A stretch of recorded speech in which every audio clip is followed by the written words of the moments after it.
Memória da escravidão e psicanálise. A falta de memória sobre a escravidão no Brasil é um projeto político e psíquico de recalque institucional.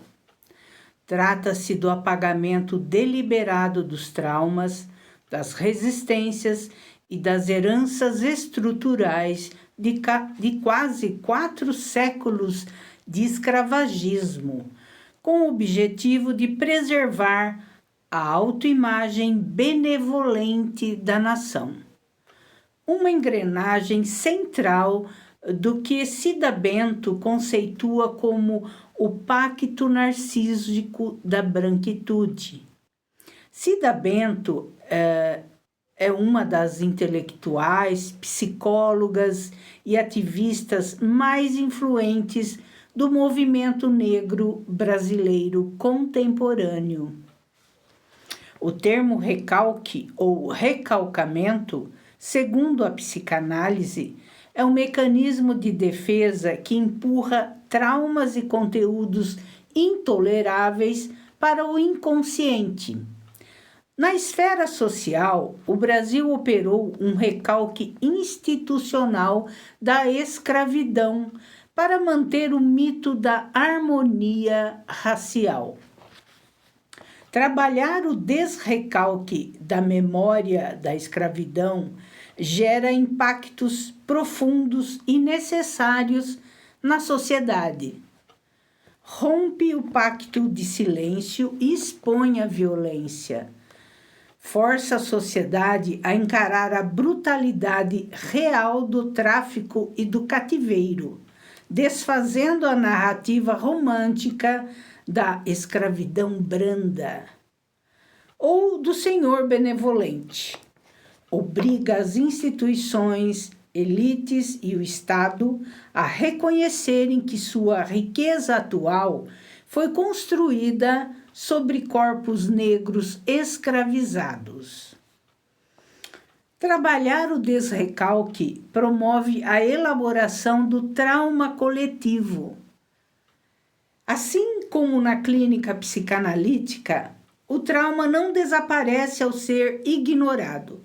O trauma se manifesta como sintoma, no caso do trauma social, se manifesta como racismo estrutural. O desrecalque do trauma coletivo dos afrodescendentes permite nomear a dor e os sintomas sociais. Devolve a dignidade aos antepassados, permitindo que a dor histórica seja finalmente chorada, reconhecida e elaborada publicamente. Um sintoma incomoda, machuca e exige uma resposta. No caso do trauma social, o sintoma emerge como denúncia.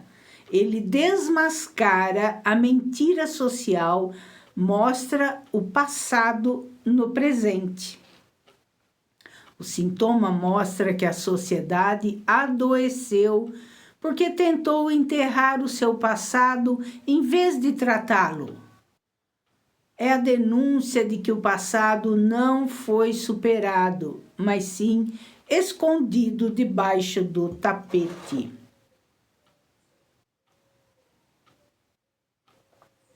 Significa que os problemas sociais atuais, como a violência e a desigualdade, não são acasos, mas sim as manifestações físicas e visíveis de um passado traumático que a sociedade tentou esconder.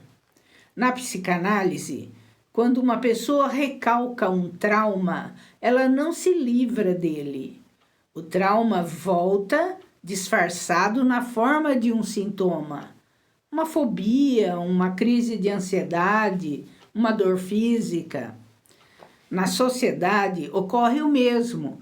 Como o Brasil não resolveu o trauma da escravidão, esse passado recalcado retorna o tempo todo na nossa rotina como um sintoma social. O silenciamento sobre a escravidão molda o inconsciente coletivo brasileiro através dos mecanismos de apagamento histórico e burocrático. Como exemplo de mecanismo de apagamento, citamos a queima de arquivos em 1890.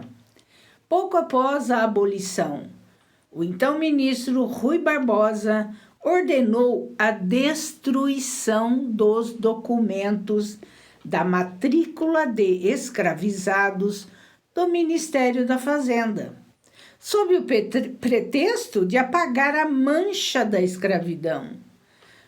O Estado eliminou os registros de propriedade, impedindo que os descendentes pudessem rastrear suas árvores genealógicas e que o país mensurasse a dimensão material da barbárie para fins de reparação.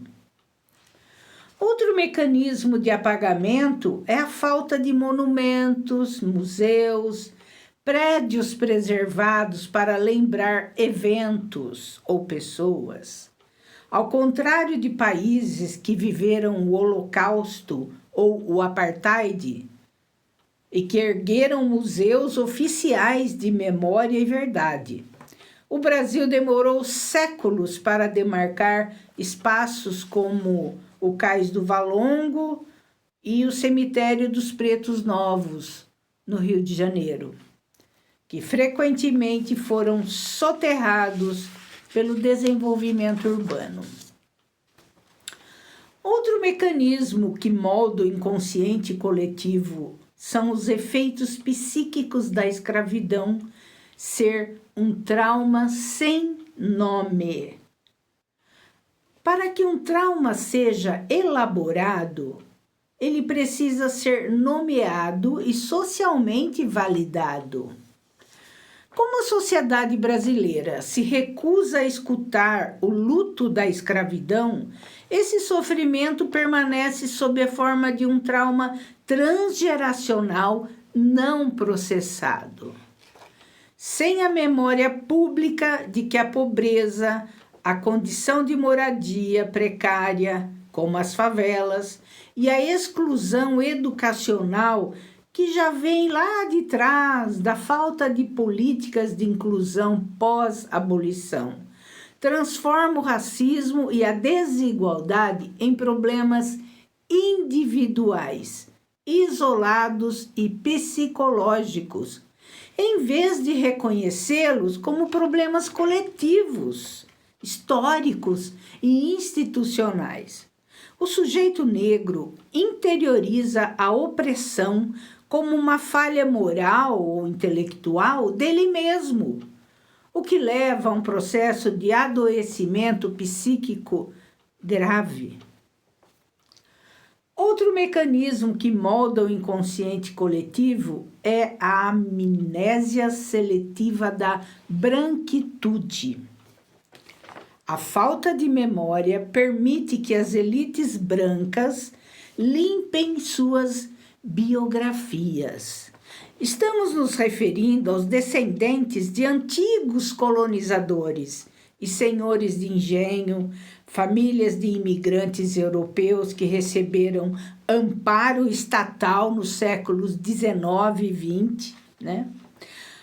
Recalca-se o fato de que o patrimônio, o acesso à terra e o capital cultural dessas famílias foram acumulados sobre a exploração do corpo negro e por meio de subsídios estatais exclusivos.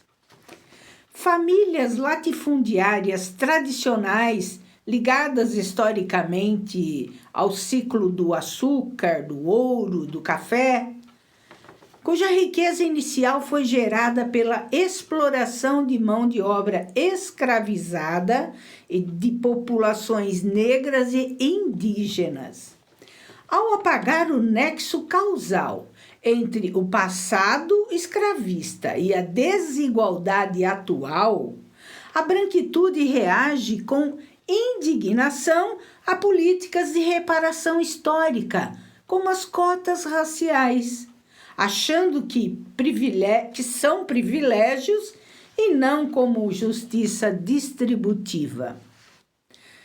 Bem, hoje paramos por aqui. No próximo episódio de Memória da Escravidão, vamos continuar refletindo sobre o trauma social causado pelo crime mais grave contra a humanidade, o tráfico transatlântico de africanos escravizados. Um abraço a todos e até breve.